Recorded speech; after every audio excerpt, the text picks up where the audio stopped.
ভাবে ফাঁদে পড়ে গেছেন। কেন ফাঁদে পড়েছেন? ইরানের বিরুদ্ধে যুদ্ধ করতে গিয়ে আরব 4টি দেশ আমেরিকা থেকে বিনিয়োগ প্রত্যাহার করার চিন্তা করছেন। এ ব্যাপারে ফাইন্যান্সিয়াল টাইমস রিপোর্ট করেছে। প্রশ্ন হচ্ছে, ডোনাল্ড ট্রাম্পকে কে ফাঁদে ফেললো? সুপ্রিয় দর্শক, আসসালামু আলাইকুম। আপনাদের সবাইকে স্বাগত জানাচ্ছি এখনকার আলোচনায়। আপনাদের সঙ্গে রয়েছি আমি সিরাজুল ইসলাম। দর্শক, ভিডিও যদি ভালো লাগে তাহলে লাইক, কমেন্ট, শেয়ার করবেন আর চ্যানেলটি সাবস্ক্রাইব করে আমাদের সাথেই থাকুন। দর্শক, এখনকার আলোচনা যে বিষয় নিয়ে করব তার পয়েন্টগুলো আমি প্রথমেই জানিয়েছি। মূল ফোকাস থাকবে ডোনাল্ড ট্রাম্পকে কে কিভাবে ফাঁদে আটকে ফেলেছে এবং তিনি এই ফাঁদ থেকে আদৌ বের হতে পারবেন কিনা, এটা নিয়েই আজকের মূল আলোচনা। একেবারেই বিশ্লেষণমূলক, ব্যাখ্যামূলক আলোচনা হবে। আশা করি নিশ্চয়ই ভালো লাগবে আপনাদের, সঙ্গেই থাকুন। সুপ্রিয় দর্শক, মার্কিন প্রেসিডেন্ট ডোনাল্ড ট্রাম্প ইরানের বিরুদ্ধে যুদ্ধ করতে গিয়ে ফাঁদে আটকে গেছেন। কেন?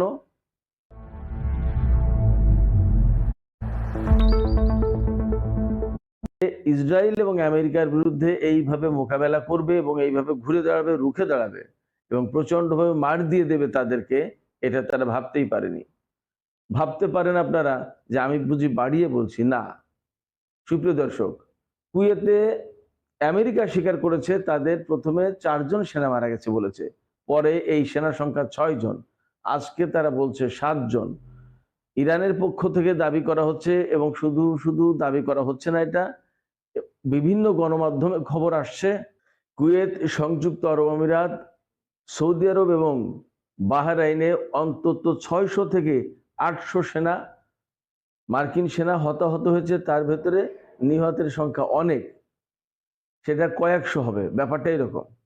কিন্তু এই কথা এখন মার্কিন প্রেসিডেন্ট ডোনাল্ড ট্রাম্প বলতে পারছেন না, গোপন রাখার চেষ্টা করছেন আন্তর্জাতিক গণমাধ্যমে যাতে প্রকাশ না হয়। কেন?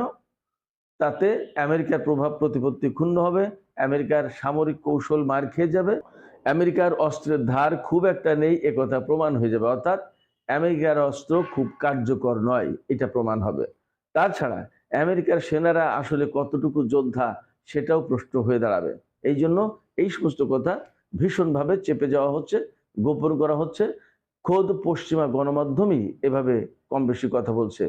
পশ্চিমা গণমাধ্যম বলতে আমি একেবারে মেইন স্ট্রিমের গণমাধ্যম যদি নাও বলি, তাহলেও এখন যে সামাজিক মাধ্যমগুলো তৎপর রয়েছে সেগুলোকে আর ডিনাই করার উপায় নেই, তারাই বলছে। সুপ্রিয় দর্শক, ইরানের বিরুদ্ধে যুদ্ধ করতে গিয়ে ডোনাল্ড ট্রাম্প যেমন ভালো নেই, তেমনি ভালো নেই নেতানিয়াহু। ইসরায়েলে ব্যাপক ক্ষয়ক্ষতি হচ্ছে। আমি বলছি না ইরান একেবারেই অক্ষত আছে, সেখানেও অনেক ক্ষয়ক্ষতি হচ্ছে। তাদের তেলের ডিপো উড়িয়ে দিয়েছে, কয়েকটা উড়িয়ে দিয়েছে মানে বোমা মেরেছে। তারপরে বহু লোক মারা গেছে, অনেক কর্মকর্তা, তাদের সর্বোচ্চ নেতা সহ অনেক কর্মকর্তা নিহত হলো। সবকিছু ঠিক আছে, অর্থাৎ ইরানের দিক দিয়েও অনেক ক্ষতি হয়েছে, কিন্তু আমেরিকা এবং ইসরায়েল একদম বিনা জবাবে পার পাচ্ছে না। এর ভিতরেই খবর এসেছে, ফাইন্যান্সিয়াল টাইমস খবর দিচ্ছে যে 4টি আরব দেশ, কাতার, সংযুক্ত আরব আমিরাত, সৌদি আরব এবং বাহরাইন অথবা কুয়েত, এই 4টি দেশ আমেরিকা থেকে তাদের বিনিয়োগ প্রত্যাহার করার চিন্তা ভাবনা করছেন, এবং এই চিন্তা ভাবনাটা খুব দুর্বল না, বেশ সক্রিয়ভাবে। সেখানে কত বিনিয়োগ আছে? অন্তত পক্ষে $2 ট্রিলিয়ন বিনিয়োগ আছে। সেই বিনিয়োগ তারা প্রত্যাহার করে আনতে চায়। কেন? মূল ঘটনা এখানেই। আমেরিকা যে বলেছিল আরব এই সমস্ত দেশকে যে তারা ইরানের বিরুদ্ধে তাদেরকে নিরাপত্তা দেবে, অর্থাৎ আমেরিকা নিরাপত্তা দেবে এই সমস্ত দেশকে। ইরান যদি কখনো তাদের উপরে হামলা চালায়, তাহলে তাদের হামলা থেকে, অর্থাৎ ইরানের হামলা থেকে আমেরিকা রক্ষা করবে। ইরানের বিপ্লব সফল হওয়ার পর থেকে আমেরিকা আরব দেশগুলোকে এই জুজুর ভয়ই দেখিয়ে এসেছে যে ইরানের বিপ্লব হয়েছে এবং এই বিপ্লবী সরকার যে কোনো সময় এই রাজতান্ত্রিক সরকারগুলোকে উৎখাত করে দেবে, দিয়ে ক্ষমতা দখল করে নেবে। সৌদি আরবকে বুঝিয়েছে মক্কা মদিনার দখল করে নেবে ইরান। এইভাবে এখন কি করতে হবে? আরব দেশগুলোর এই প্রশ্নের মুখে মার্কিন প্রশাসন তখন তাদেরকে বুঝিয়েছিল যে তোমাদের নিরাপত্তা আমরা দেব, আমাদেরকে এখানে ঘাঁটি করতে দাও। আরব দেশগুলো তখন আমেরিকাকে ঘাঁটি করতে দিয়েছে, প্রত্যাশা ছিল ইরানের হামলা থেকে তারা মুক্ত থাকবে, ইরান তাদেরকে কিছু করতে পারবে না। ইরান প্রকৃতপক্ষে কখনো প্রতিবেশী দেশগুলোকে কিছুই করতে চায়নি, হামলা চালাতে চায়নি, আগ্রাসন চালাতে চায়নি, কোনো দেশের সরকারকে উৎখাত করতে চায়নি। শুধুই চেয়েছে যে আঞ্চলিক দেশ, প্রতিবেশী দেশ আমরা সবাই মিলেমিশে থাকি এবং আমরা সবাই নিজেদের সমস্যা আলাপ আলোচনার ভেতর দিয়ে আমরা সমাধান করি। কিন্তু আরব দেশগুলোকে পশ্চিমা দেশ, বিশেষ করে আমেরিকা, সেই কথা বুঝতে দেয়নি। অন্তত আন্তর্জাতিক বিশ্লেষকরা আন্তর্জাতিক ঘটনা প্রবাহ, মধ্যপ্রাচ্যের ঘটনা প্রবাহ এ কথাই বলে। এই অবস্থায় এখন যখন ইরানের সাথে ইসরায়েল এবং আমেরিকার যুদ্ধ লেগেছে, তখন তো ইরান আগেই বলেছিল যে আমরা যদি আক্রান্ত হই তাহলে ইসরায়েল যেমন অক্ষত থাকবে না, তেমনি অক্ষত থাকবে না এই অঞ্চলে যত মার্কিন ঘাঁটি আছে। তো এই অঞ্চলে মার্কিন ঘাঁটি কোথায় কোথায় আছে? বিশেষ করে এই আরব দেশগুলোতে, ওমানে আছে, সংযুক্ত আরব আমিরাতে আছে, বাহরাইন আছে, কাতার আছে, কুয়েতে আছে, ইরাকে আছে, জর্ডান আছে, সৌদি আরবে আছে। এই তো তো এই সমস্ত দেশের যত ঘাঁটি আছে তার প্রত্যেকটা ঘাঁটিতে এখন ইরান হামলা চালিয়েছে এবং বিরাট রকমের ক্ষয়ক্ষতি হয়েছে, তা তো আপনারা সবাই জানেন।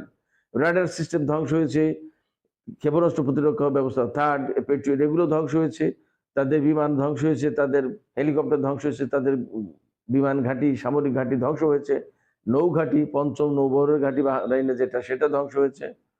এরপরে আমেরিকান যে সমস্ত জায়গায় বিনিয়োগ আছে বা আমেরিকার সেনারা ঘাঁটিতে হামলার কারণে আমেরিকার সেনারা যে সমস্ত জায়গায় লুকিয়েছে সেই সমস্ত জায়গায়ও ইরান হামলা চালিয়েছে। ফলে আরব দেশগুলো এখন পরিষ্কার যে তাদের নিরাপত্তা আমেরিকা দিতে পারছে না।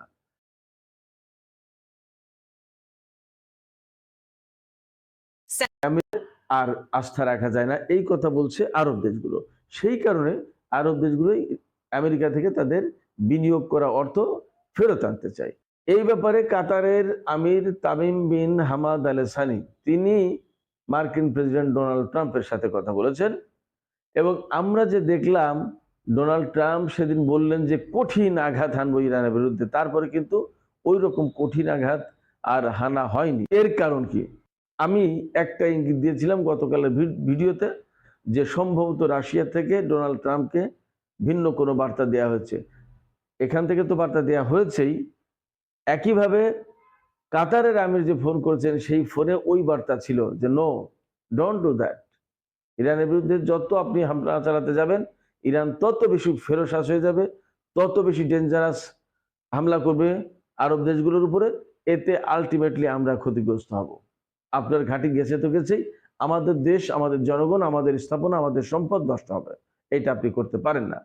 আরব দেশগুলো এইভাবে চাপ দেওয়ার কারণে ডোনাল্ড ট্রাম্প কিন্তু দ্বিতীয়বার ভাবতে বাধ্য হয়েছেন। তো তার মানে দাঁড়াচ্ছে ডোনাল্ড ট্রাম্প কিন্তু এখন তার ইচ্ছা মতো আর ইরানের বিরুদ্ধে হামলা চালাতে পারছে না। আপাতত পরিস্থিতি এমন। তাই যদি হয় তাহলে কি হবে? তাহলে আমেরিকাকে যুদ্ধবিরতিতে আসতে হবে এবং তখন আলটিমেটলি ইরান, চীন এবং রাশিয়ার শর্ত মেনে একটা চুক্তি করতে হবে হয়তোবা। তার মানে এইবারই মধ্যপ্রাচ্যে আমেরিকার প্রভাব প্রতিপত্তি ভীষণভাবে ক্ষুণ্ণ হবে এবং মনে করা হচ্ছে যে মধ্যপ্রাচ্য থেকে হয়তো আমেরিকাকে ঘাঁটি গুটিয়ে নিয়ে যেতে হতে পারে। ইরান যদি খুব শক্ত অবস্থান নেয় তাহলে এটাই তার পরিণতি।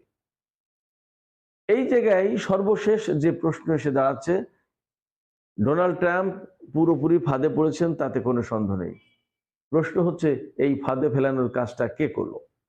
নেতানিয়াহু নাকি রাশিয়া, নাকি চীন, রাশিয়া, ইরান সবাই মিলে? আমি মনে করি যে সবাই মিলেই এই কাজ করেছে। তবে এর পেছনে সবচেয়ে বড় কলকাঠি যিনি নেড়েছেন তিনি হচ্ছেন মিস্টার পুতিন।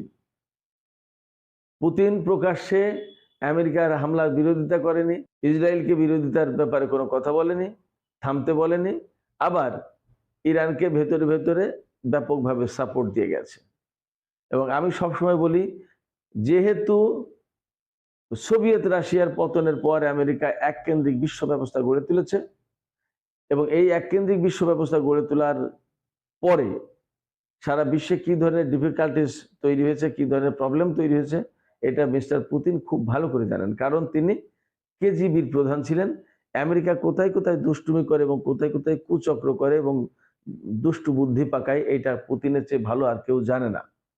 সেক্ষেত্রে পুতিনের একটা মিশন আছে যে আমেরিকার এই প্রভাব প্রতিপত্তি এবং এককেন্দ্রিক বিশ্ব ব্যবস্থা তার মোড়লিপনা বিনাশ করে দিয়ে বহুকেন্দ্রিক বহুমুখী বিশ্ব ব্যবস্থা গড়ে তুলতে হবে এবং সেখানে রাশিয়া একটা গুড প্লেয়ার, বিগ প্লেয়ার হবে।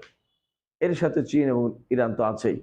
এই জায়গা থেকে পুতিন তার কাজটা করার জন্য ট্রাম্পকেও যেমন বাধা দেননি, তেমনি নেতানিয়াহুকেও বাধা দেননি। তার মানে ঘটনাটা ঘটে যাক, বাদবাকি খেলা ময়দানে গিয়ে হবে। আমি আপনাদেরকে আরেকটু বলে রাখি, ডোনাল্ড ট্রাম্পকে ক্ষমতায় আনার ব্যাপারে পুতিনের একটা ভূমিকা ছিল। এ ব্যাপারে কিন্তু অনেকগুলো রিপোর্ট, অনেক ঘটনা ঘটেছিল, অনেক কিছু হয়েছিল। হিলারি ক্লিনটনের ইমেইল হ্যাক করা হয়েছিল রাশিয়া থেকে, এই কথা মনে আছে আপনাদের? সেই সময় বলা হয়েছিল যে পুতিন ডোনাল্ড ট্রাম্পকে ক্ষমতায় এনেছেন, এবং ডোনাল্ড ট্রাম্প পুতিনের কথা কিন্তু অনেক কিছু শুনতেন। এবং আমি সেই তখন থেকেই বলে আসছি যে পুতিন ডোনাল্ড ট্রাম্পকে ভালো করে চিনেছেন। তার মতো একটা উর্বর মস্তিষ্কের লোক, যার বুদ্ধি এবং কূটনীতিক জ্ঞান খুব কম, তাকে বা তার মতো লোককে যদি আমেরিকার প্রেসিডেন্ট হিসেবে রাখা যায়, তাহলে পুতিন যা করতে চান, বিশ্বটাকে যেভাবে বদলে দিতে চান, ট্রাম্পের মতো একটা লোক যদি ক্ষমতায় থাকে, তাহলে সেই কাজ সহজ হয়।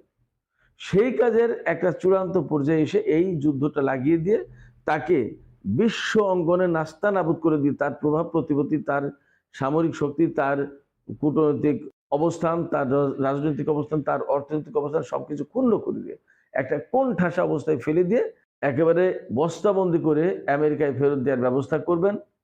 এটাই পুতিনের প্ল্যান, বা চীন, রাশিয়া, ইরান সবার প্ল্যান। হয়তো সেইভাবে এগিয়ে যাচ্ছে সবকিছু। তো সেক্ষেত্রে আমি মনে করি যে এই যে বিশ্ব অঙ্গনে এখন যুদ্ধের নামে যে দাবা খেলা চলছে, এই দাবা খেলার মূল চালটা দিয়েছেন মিস্টার পুতিন, এবং তার সাথে সহযোগী শক্তি হিসেবে কারা কারা আছে তা তো বললাম। সুপ্রিয় দর্শক, এখনকার আলোচনা এখানেই শেষ করতে চাই। আমি যে থিমগুলো আপনাদের সামনে তুলে ধরলাম, আপনাদের কি মনে হয়? আপনাদের কি মনে হয় যে আসলে আমেরিকা একটা বড় ফাঁদে পড়েছে, ডোনাল্ড ট্রাম্প একটা ফাঁদে পড়েছে?